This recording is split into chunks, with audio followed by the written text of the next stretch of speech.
இயேசுவின் ஜெப கோபுரம் ஊழியங்கள் வழங்கும்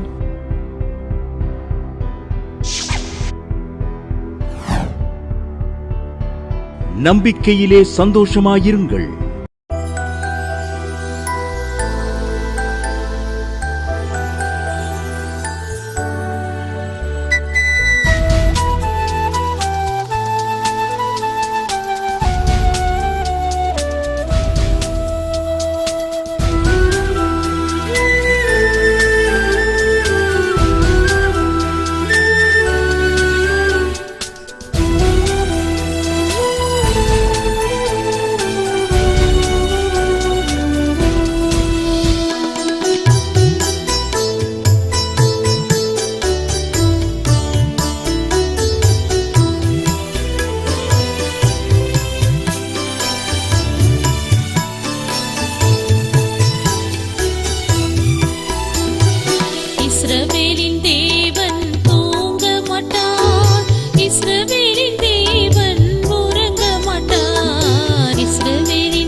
நவீன்கிறவங்க பெங்களூர்லேருந்து எழுதியிருக்காங்க.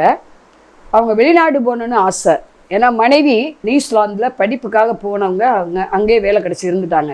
இப்போ நான் வந்து பெங்களூரில் வேலை பார்த்து ஆளுக்கு ஒரு இடத்துல இருக்கிற மாதிரி இருக்குது, என் குழந்தை ஒரு இடத்துல இருக்கிற மாதிரி இருந்துச்சு, அவங்க பாட்டி வீட்டில் குழந்தை வளர்ந்துச்சு. அதனால் எங்களுக்கு என்னடா நம்ம ஆளுக்கு ஒரு பக்கம் இருக்குமே, நான் ஒன்றா இருந்தால் நலமாக இருக்குமே அப்போ நான் ஜோம் பண்ணிகிட்டே வந்தேன்.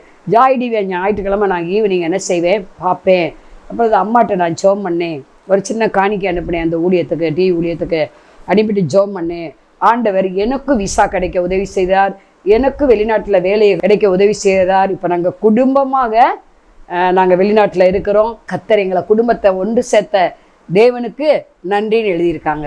நம்பிக்கையிலே சந்தோஷமாயிருங்கள்.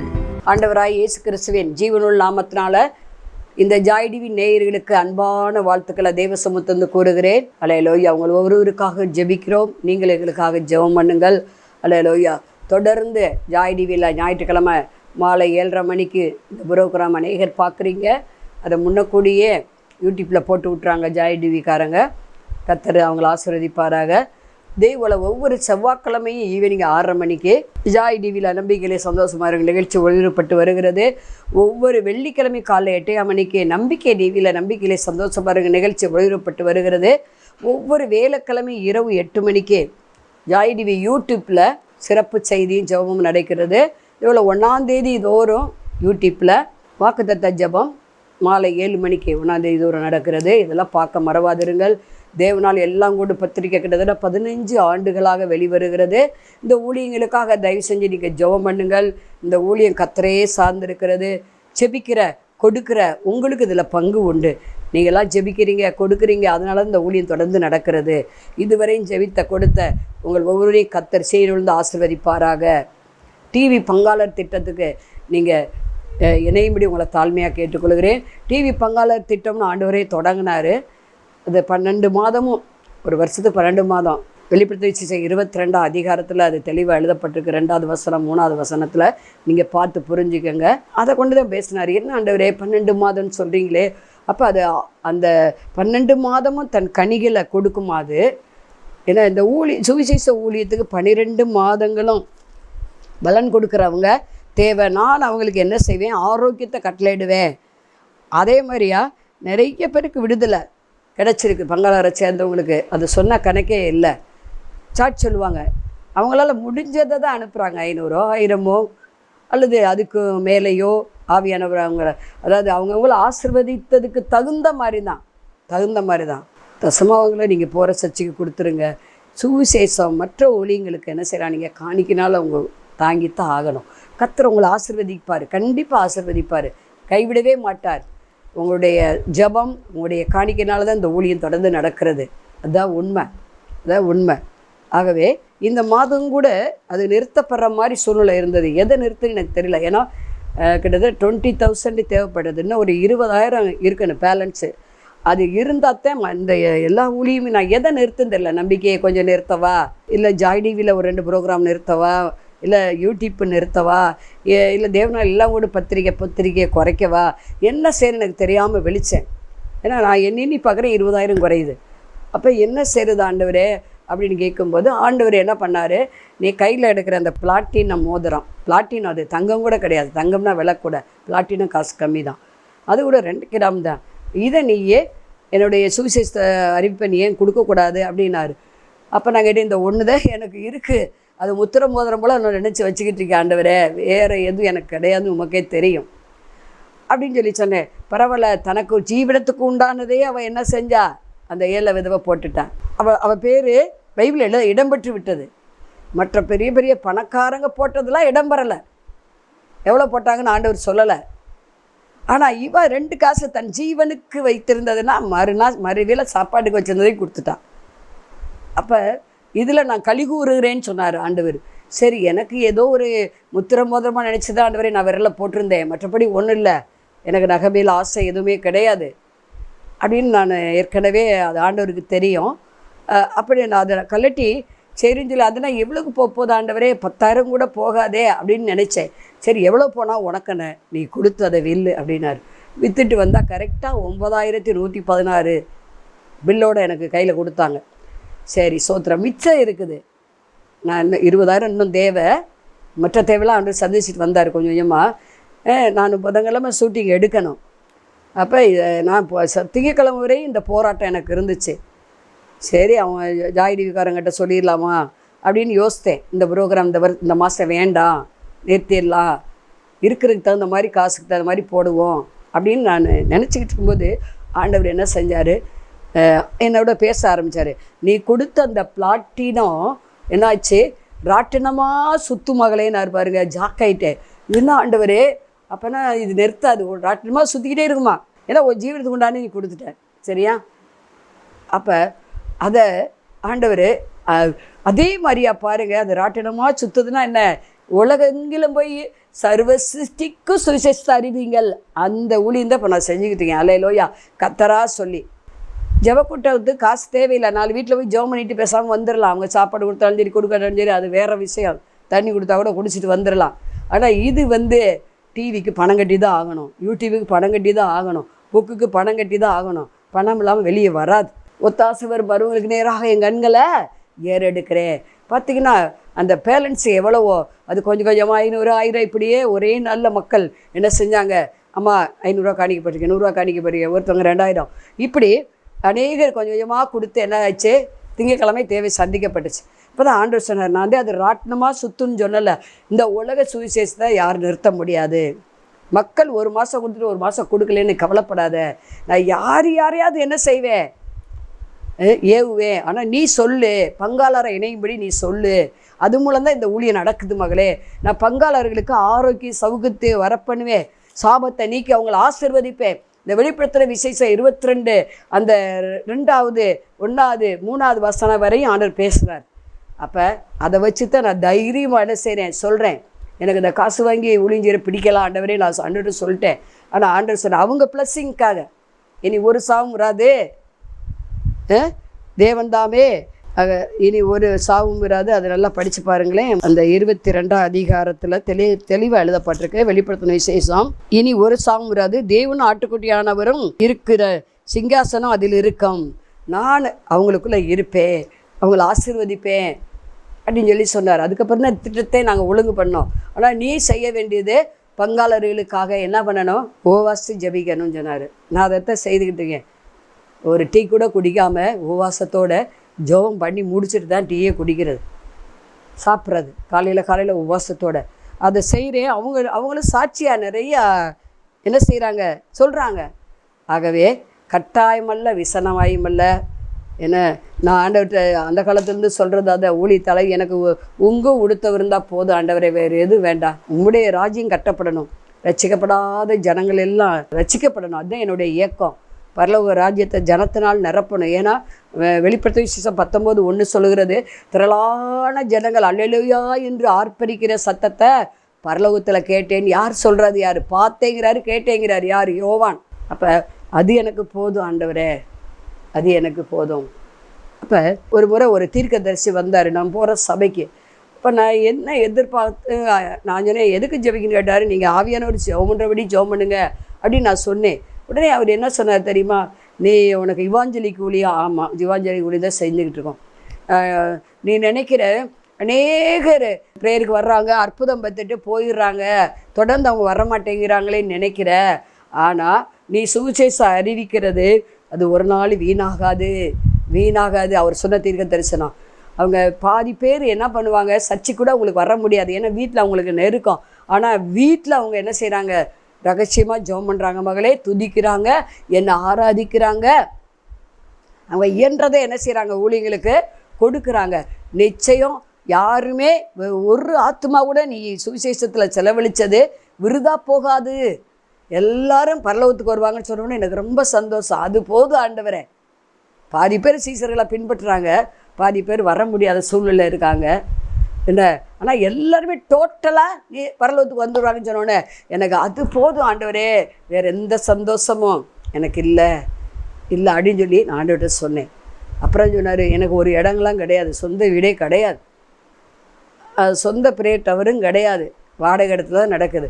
இப்போ அதுக்காக நாங்கள் என்ன செஞ்சோம், ஒரு தேட்டர் எங்கள் ஏரியாவில் அங்கே கீழே வாசலில் பூட்டியே கிடக்கு, மதுரை டவுன் அது, அதில் 1000 பேர் உட்காரலாம். ஆண்டவரே அந்த தேட்டர் சும்மா தானே கிடக்கும், அது எத்தனை கோடியோ எனக்கு தெரியாது, நீங்கள் ப்ரேயர் சென்டராக மாற்றலாமே, குளோரி டவராக நீங்கள் மாற்றணும் அதை அப்படின்னு சொல்லி நாங்கள் ரகசியமாக ஒரு குழுவாக ஜெபம் பண்ணிட்டு இருந்தோம்.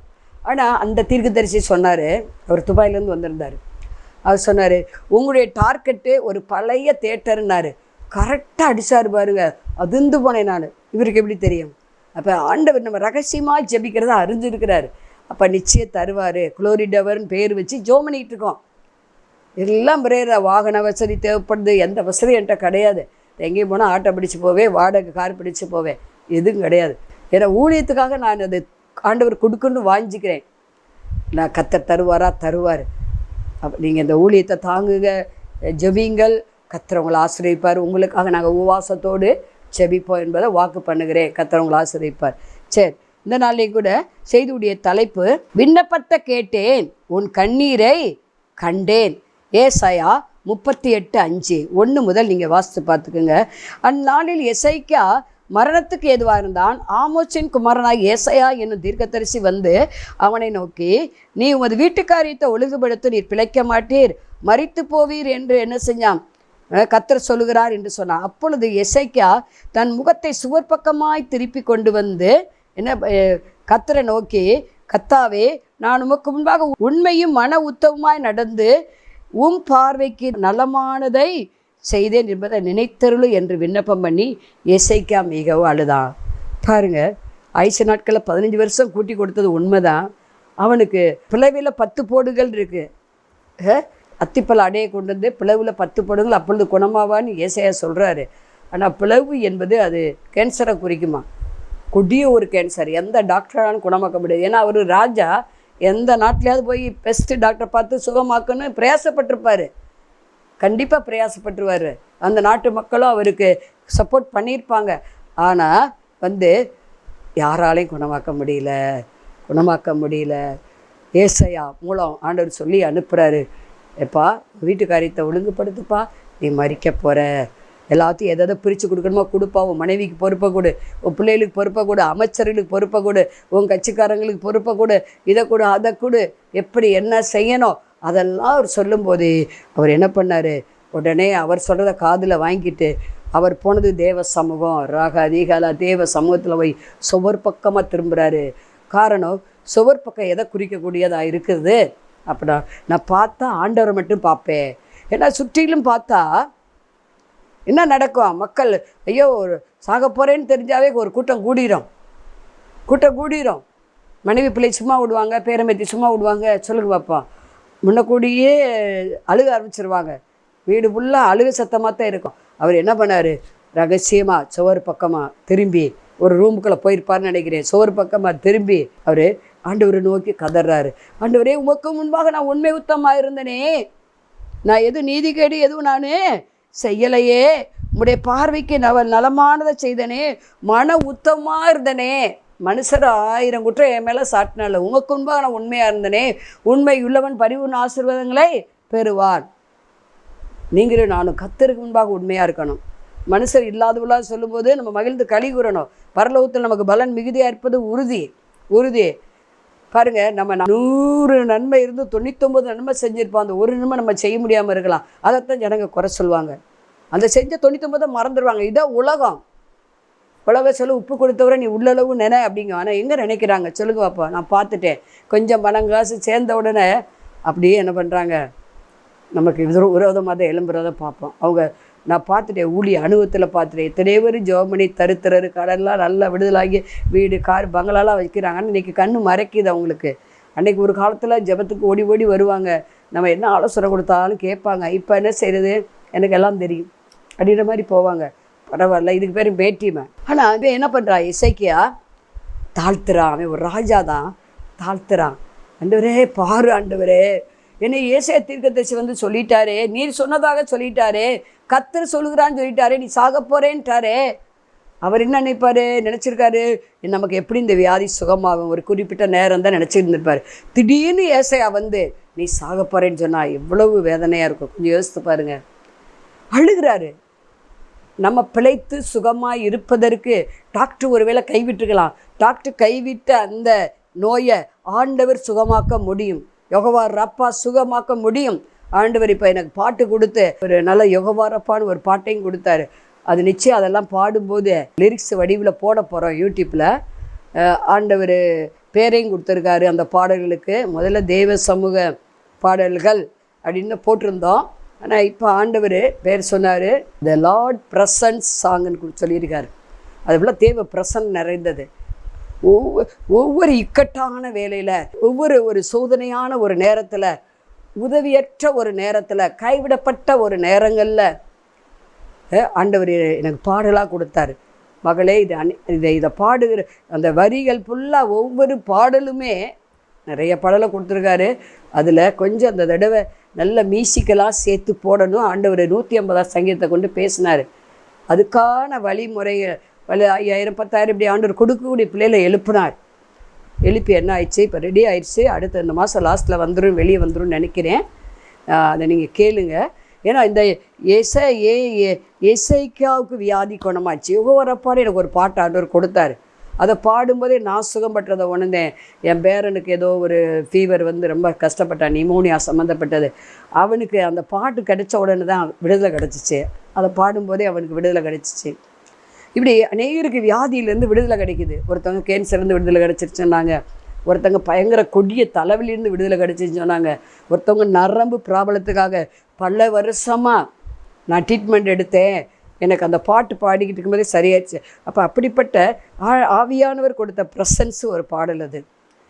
இந்த ஏசாயா தீர்க்கதரிசி சொல்கிறாரு எசேக்கியாவை பார்த்து, நீ செத்து போவ, வீட்டு காரியத்தை ஒழுங்குபடுத்து. உடனே இவர் செஞ்ச காரியம் எல்லாத்தையும் அவர் சொன்ன மாதிரிலாம் ஒழுங்குபடுத்தலை. மனைவியை கூப்பிடலை, சொந்தக்காரங்களை கூப்பிடலை, பிள்ளைகளை கூப்பிடலை, பேரமத்தியை கூப்பிடலை, அமைச்சரவையை கூட்டலை, மக்களை கூட்டலை. ஆனால் என்ன பண்ணுறாரு, ஆண்டவருக்கு முன்பாக ஒவ்வொரு பக்கமாக திரும்பி அழுன்னு அழுதார். ஆண்டவர் அதை பார்த்தார். எப்படி அழுகிறாரு, நான் உண்மையாக இருந்தனே நம்ம சொல்ல முடியுமா? எத்தனை மாய்மாலாம் நம்ம பண்ணியிருக்கோம், ஆண்டவர்கிட்ட சொல்லிட்டு சாரின்னு கேட்டிருக்கோம். அப்படி இல்லை, நான் உண்மையாக இருந்தேன்.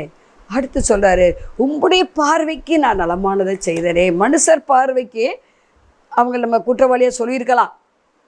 எப்போது அவங்க கேட்டதெல்லாம் நம்ம செஞ்சுக்கிட்டே இருந்தோம்னா நல்லவங்கன்னு சொல்லுவாங்க. சில வேளை நமக்கு இயலாமல் இருக்கலாம். எல்லா நேரமும் நம்ம ஹெல்ப் பண்ண முடியாது. அது உண்மை தானே? உண்மைதான். அந்த டிவியை பார்த்துட்டு அநேகர் கேட்பாங்க, இவங்களுக்கு எவ்வளோ நிறைய பணம் இருக்குது, அதனால தான் இதில் ஊழியம் செய்கிறாங்கன்னு. இல்லை, நோ. நான் ஒவ்வொரு நாளும் ஆண்டவரை நோக்கி பார்க்குறோம். யார் உள்ளத்துலேயாவது பேசுக ஆண்டவரே. மீன் வாயிலிருந்து வெள்ளி காசு அனுப்புனீங்களே, மீன்களை கொடுக்கக்கூடிய மீன்களை எழுப்புங்க. இப்படி தான் நாங்கள் ஜெபிக்கிறோம். ஆண்டவர் ஜெபத்தை அவர் இந்த யோவார் ஈரேன்னு ஒரு பாட்டு கொடுத்தாரு. அப்போல்லாம் அந்த மாதம் எந்த புரோகிராம் வர்ற மாதிரி சான்ஸே கிடையாது. அப்போ தான் ஆண்டவர் பேசுகிறார், கர்த்தர் தமது தகன பலிக்கு உண்டான ஆட்டை பார்த்து கொள்ளுவார். ஆதியாகமம் 22:8 பேசுகிறார். அப்போ நீ ஏன் மகளை பாரப்புற, இந்த ஊழியம் யாருடையது? என்னுடைய தானே. உலகெங்கிலும் சுவிசேஷம் போய் அறிவிங்கன்னு சொன்னது யார்? அவர் தானே. அப்போ அவருக்கு தேவையான இதை என்ன செய்வார்? அவர் பார்த்துக்கிடுவார். அப்படின்னாலும் என் மனசு கேட்க மாட்டேங்குது. அது என்னன்னு தெரியல. ஆண்டவருடைய ராஜ்யத்தை குறித்து அவ்வளோ பாரம். எனக்கு எவ்வளவோ நான் தான் எதையும் கேட்டதே இல்லை. எனக்கு அந்த பொருள் வேணும், வீட்டுக்கு எல்லா பொருளும் இல்லாமல் தான் இருக்குது. ஆனால் அது வேறு விஷயம். அதெல்லாம் நான் என்ன செய்கிறதில்ல, கேட்குறதில்ல. ஆண்டவருடைய ராஜ்யம் அநேக உள்ளங்களை ஸ்தாபிக்கப்படணும் அப்படிங்கிற ஒரு தாகம் எனக்கு எப்போதுமே இருக்கும். அப்போ ஆண்டவர் சொன்னார், யெகோவாயிரேன்னு ஒரு பாட்டை கொடுத்தாரு. அது அருமையாக வீடியோ இப்போ லிரிக்ஸ்லாம் போட போகிறோம். ஏன்னா வீடியோவுக்கு ஆண்டவர் பணம் கொடுத்தா தான் போட முடியும். சரி, ஏன் சொல்ல வரேன்னா, இதே மாதிரியா இவர் ஆண்டவரை நோக்கி கதறாரு பாருங்க. முத்தத்துக்கு தான் போயிருக்காரு ஏசையா. என் பிள்ளை அழுகுதுப்பா, என்னுடைய தாசன் அழுகிறான்ப்பா, அவன் உண்மையாக இருந்தான்ப்பா, அவன் என் பார்வைக்கு ஒரு தப்பும் பண்ண மாதிரி தெரியலப்பா, நீ போப்பா, இப்போ போய் என்ன பண்ணுப்பா, நீ பிழைப்பேன்னு சொல்லுப்பா, 5 வருஷம் கூட்டித்தாரேன்னு சொல்லுப்பா அப்படின்னு சொல்லி அனுப்புகிறாரு. பார்த்தீங்களா?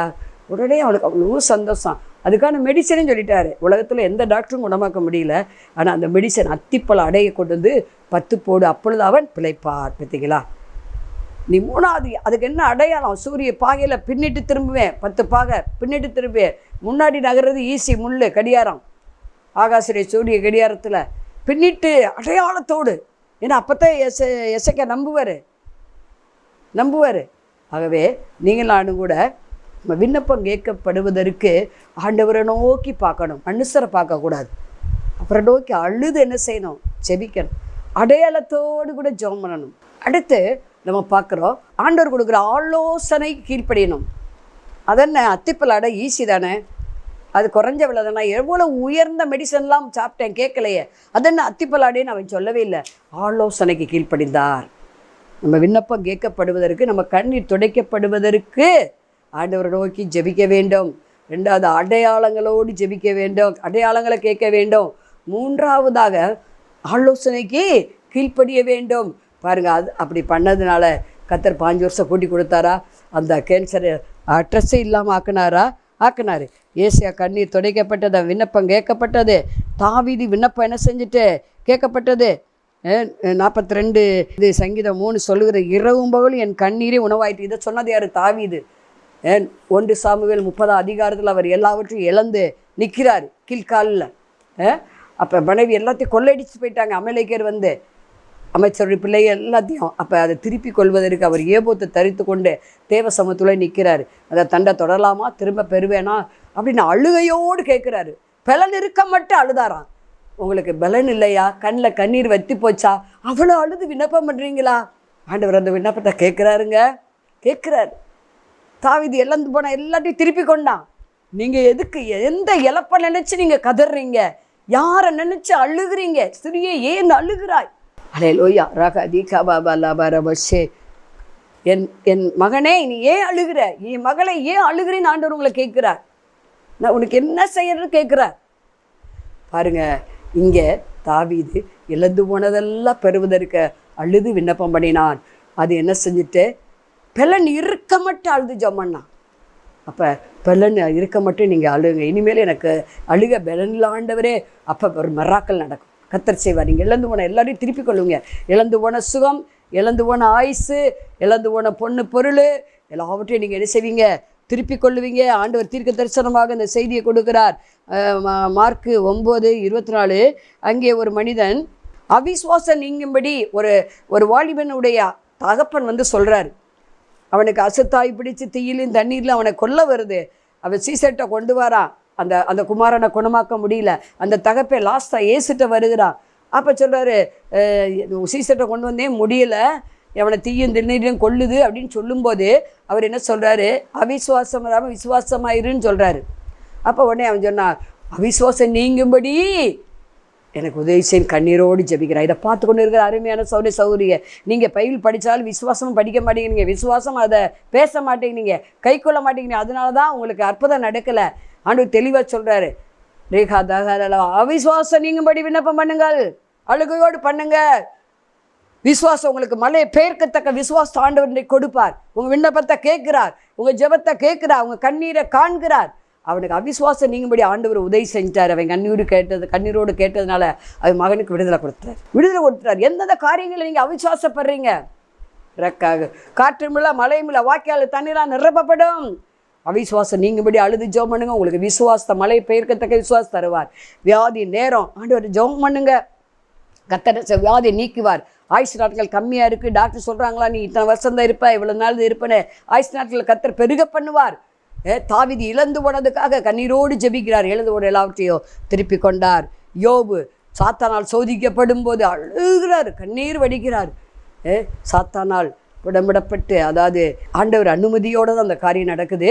ஆனால் நீங்களும் கூட செய்வன கட்டு மந்திர கட்டினால் பாதிக்கப்பட்டிருக்கலாம். நீங்கள் அழுகலாம் தேவ சமூகத்தில். உங்களுக்கு இரட்டிப்பான நன்மை அந்த அழுகை கேட்டு தருவார். அர்ச்சமனும் பரலோக பிதாவே நாங்கள் சோத்தரிக்கிறோம், துதிக்கிற ஆவியனும் இறங்க ஓராக அதிகம் விண்ணப்பத்தை கேட்டேன், உன் கண்ணீரை கண்டேன். ராக அதிகபி அந்தலபர வஷே அலையலோயா. அநேக முகத்தில் கண்ணீர் வடிகிறத பார்க்குறேன்.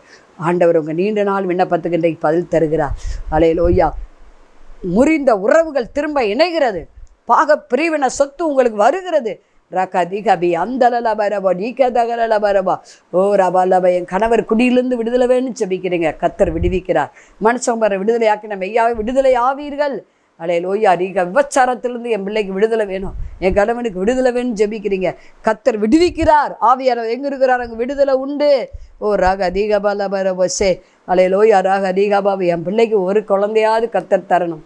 கல்யாணம் முடிச்சு 10 வருஷம் ஆச்சு, 16 வருஷம் ஆச்சு, 8 வருஷம் ஆச்சு, 5 வருஷம் ஆச்சு. கர்த்தர் ஆணை மண்ணையும் தந்து ஆசீர்வதிப்பேன்னு சொல்லுகிறார்.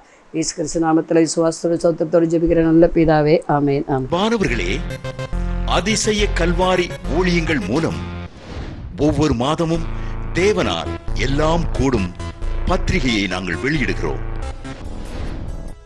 தேவ சமூக பாடல்கள் DVD, ACD இந்த பாடல்களை நாங்கள் வெளியிடுகிறோம். அதிசய கல்வாரி ஊழியம் இது தீர்க்க தரிசன ஜெப ஊழியமாக நடைபெறுகிறது. இந்த ஊழியங்களுக்காக ஜெபிக்க, காணிக்கையை அனுப்ப தாங்க மறவாதிருங்கள். ஜெபிக்கிற, கொடுக்கிற, உழைக்கிற உங்கள் ஒவ்வொருவரையும் ஆண்டவர் தாமே ஆபிரகாமை ஆசீர்வதித்தது போல சகல விதத்திலும் உங்களை ஆசீர்வதிப்பாராக. ஆமென். அன்பிற்குரியவர்களே, இந்த ஊழியத்தை உங்கள் காணிக்கைகளால் தாங்குபவர்களின் கவனத்திற்கு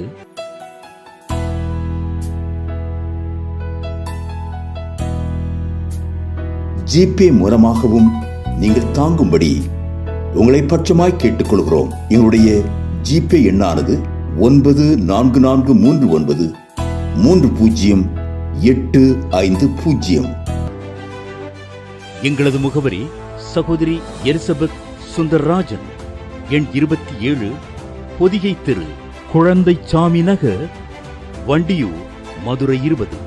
செல்போன் எண்கள் 9487177765 9095 328172 மற்றும் 9443930850.